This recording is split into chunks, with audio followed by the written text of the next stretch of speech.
Masters, Communications Director and Chief Strategist for the RNC, and he joins us now. Good to have you here, Sean. Thanks for having me. So before we get started, this whole hacking issue, Mike McCall, we were just talking about this in the break, said that the RNC had been hacked. You say that is not true. That is not true.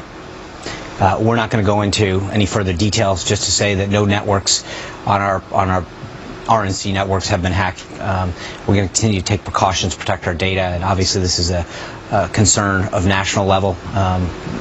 But it used to be for everybody. Right, it is. Pull and bow on down. We have not been hacked. That is not true. All right. So we just wanted to get that point out there. Let's take a look at some of this. Now, you guys have been working hard to register voters, as are the Democrats. Take a look at Florida, for example. You've closed the gap there. But is that going to be enough for you? Oh, absolutely. When you look at this, the last election that Romney lost basically came down to about 100,000 voters in 6 states. What we did, as most people know, after the 2012 election was really commit ourselves to a permanent year-round ground operation and enhanced data. Those two things, we're not just starting 60, 90 days out. Chairman Rice previously has put the money in the personnel lane the last 40 years, and the proof is now paying off, or the work is now paying off. You talked about it in Florida, Nevada, Iowa, North Carolina. The numbers are shrinking. The beautiful thing about Republicans, as we register them, 72% of new registered Republicans vote, meaning so that when you can get them to vote, there's a high propensity that those new registered Republicans are going to get to the polls.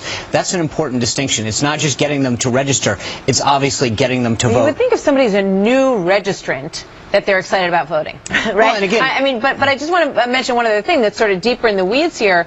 In this, it says Democrats are registering more new voters than Republicans in Florida. Nearly half of all first-time voters registered since 2013 are non-white. Many of them are Hispanic.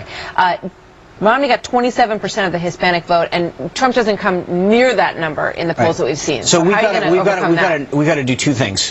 We've got to get our folks out. I'm sorry, we've got to do three things. Get our folks out. 2 is persuade folks, and then 3 is register new people, because again, we have almost 3/4 of new Republican voters get out to vote. We're doing all three things on the ground. Just to give you an idea, last cycle we had about 590 field staff out in the battleground states. Now it's over 6,000. So if you think about it, we're 12 times larger. The commitment and the depth. The Clinton folks just got in the field, and you hear about them talking about opening offices. That's great. Offices don't vote. We've had 6,000 people now in the field, some of them as long as 40 years ago, you out sound there very confident. registering. I am, because again, the numbers speak for themselves. We know what we have to do. The data tells us where these people are. The investment that we've made in data lets us know who's persuadable, who's going to get out to vote, and who we can further get out to register and get out. And those three things get us, as we enter this early vote period, we know exactly what our targets are to make sure that on election day we're victorious. We saw in the primaries that there were increased numbers of people showing up to vote for Donald Trump. Right.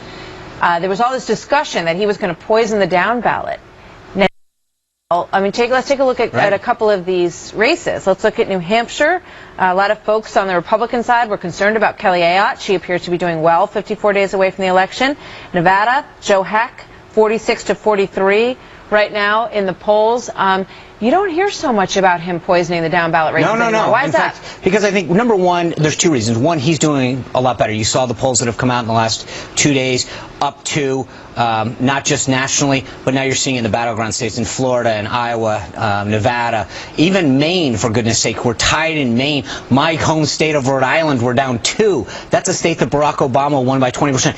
Donald Trump's energizing and exciting voters that we haven't seen from any candidate in decades. But the other thing is, people like Rob Portman, Marco Rubio, Pat Toomey, Ron Johnson are running unbelievably strong campaigns. The Democrats went into this election hoping that the top of the ticket would be a drag and that they would pick up the Senate. They only need 4 seats. Right now, those chances continue to diminish because the campaigns, especially on the Senate side, those down ballot guys are running unbelievably strong races. Mark Kirk, Ron Johnson, and you see the DSCC, the committee that the Democrats have committed to retaking the Senate, has already pulled out of Ohio and pulled out of Florida, recognizing already that 2 of those battleground states that represent Rob Portman's seat and Marco Rubio, they realize because of the work that they've done in the Senate and the campaigns that they run, they can't win. I had Mike Flynn here the other day, General Mike Flynn, and he said, it's going to be a landslide.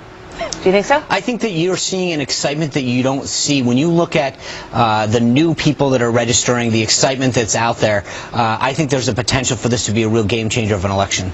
We will see. 54 days to go. Sean, thank you. You bet. Good to have you here weighing in on all of that.